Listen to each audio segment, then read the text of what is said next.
Opa. Gelsin gelsin yok. Olmuyor. İşin var ya maalesef. Terlikte bak. Yani hak din etmeli de. Outdoor yani din etmeli. Dünya kardeşini din etmeli. Oradan benim benden ettim. O ideyeler gerekler sana. Anladın mı? Ha. Doğru ayttın mı? Rakişe. Ha. Açkin çıkaranın bilen de tanımada ettin ha. Birbirden çalışan mıydın Korkan? Hı? Geçen gerek akıl tatın ne bilmedik ya ama.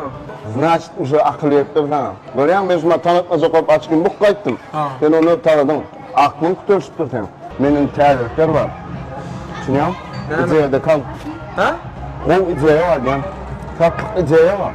Evet. Her şey olmuş var. İzeye 5 marktan aşağı 100 manda çel. Şu marktan giyinirsen ne demek? Bu da acayip köpekten borçlu. Bir mi? Alo? Hı? Buyurun, Rastaf'tan 50'likten 400'e ya. Hadi. Rastaf'tan yine. Hayır abi öyle bak 50'likten 4 tane. Çap. Buyurun. Bu da aşağına şu bertu var ya.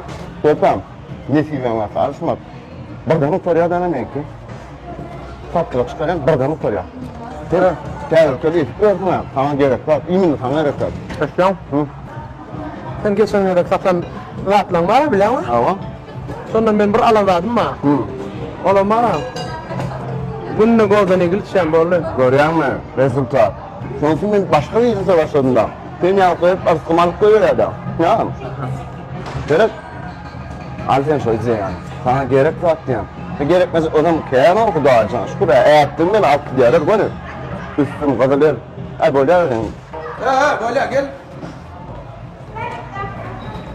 Hı. Evet. Golden eagle'ın var ha. Reklamı ne çok böyle sonra izleye gerek.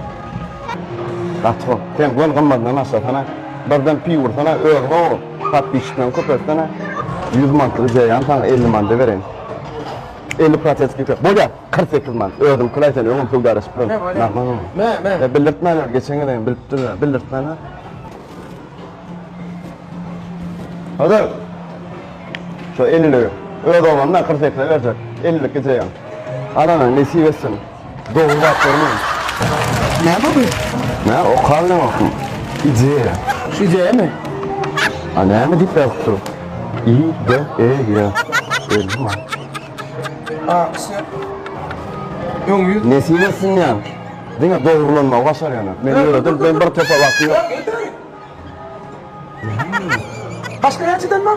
Yüzlük var. Ne? 100 mantığı bundan haf gibi. Arda var mı? Hava. Öyle tamam. Hala. Gör kırı varacak yöneterek. Görüp sen oradan ulanacak bakan geçecek ha. Berkin. Böyle tempulun ver ama. Gel Berkin. Şular mı? Hava.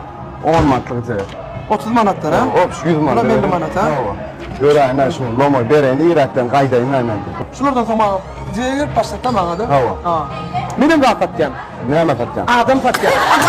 Oğlum başladı.